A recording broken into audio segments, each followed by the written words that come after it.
On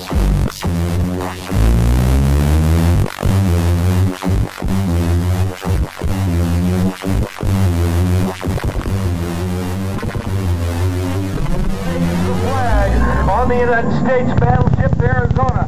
Suddenly and without warning, we saw above us the Mitsubishi A6M0, the Nakajima B5NK, and the Aichi D3A dive bomber. As we're preparing for breakfast, the Akagi, Kaga, Hiryu, Soryu, Shokaku, and Suikaku have launched 283 aircraft on America's island base at Pearl Harbor. The date, December the 7th, 1941, and you are there.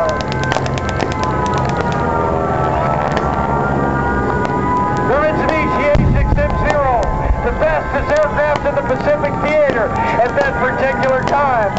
We managed to get two P-40 Warhawks into the air. Lieutenant Ken Taylor and George Welch got their aircraft up to fight against the invading forces. Between the two of them, they shot down 7 of the aggressor forces. Watch as the young sailors and Marines that were based at Hickam, Fellows, Alawea, and all of the other island bases on the island of Oahu as they fought against this aggressor force that they neither expected nor understood what was going on. Feel the concussion of the bomb. Feel the heat of the flame as it comes up against you. Imagine yourself, an 18-year-old serviceman. You're away from home the first time in your life. The United States battleship Arizona is just being bombed by the Aichi D3A dive bomber. The fire envelops the Arizona, blows the young man overboard. He reaches one of his shipmates. He splashes the water away to get the burning fire away from his face. 250-pound bomb went right through the foredeck of the United States battleship, the Arizona. 1,200 American servicemen went to a watery grave. Listen to the sounds of the gun. Imagine yourself being out on Ford Island. You pick up an M1 carbine, or you pick up a Garand, and you start firing against the enemy. You manage to get the ammunition out of a locked box so that you can fire against the invading forces. General Walter Short, the commander of the Hawaiian Defense Force, ordered all of his airplanes to be lined up on the base at Hickam, out of their revetments. He was afraid of sabotage.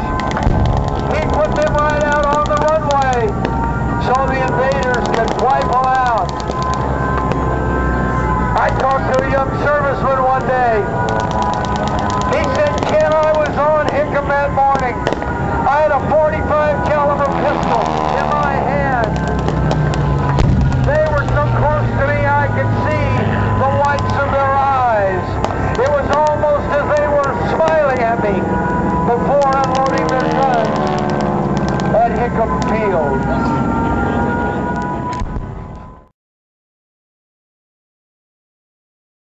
An anti-aircraft gunners, the Liberators roared in on its bombing run.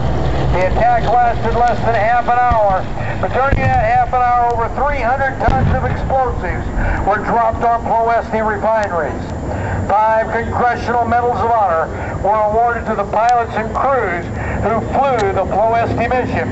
Today, Paul Stoikov flying old 927 along with Ken Hyman in the right seat. Here comes the C-45, the Expediter as it was known. In civilian world, it was called the Beech 18, with those twin Pratt & Whitney Wasp Junior radial engines. The radial engine with a design that began back in the 1920s, still serving well, including the C-47 that we see in the back course there, but coming in from the right. Here comes the B-17, one of about 12,700 built. And I'm going to do some numbers for you on this. $276,000 to build it. How about $3.5 million to build one today? The B-24 Liberator coming in from the right. 18,000 were built at $336,000 a pop. Over $4 million if you want one today.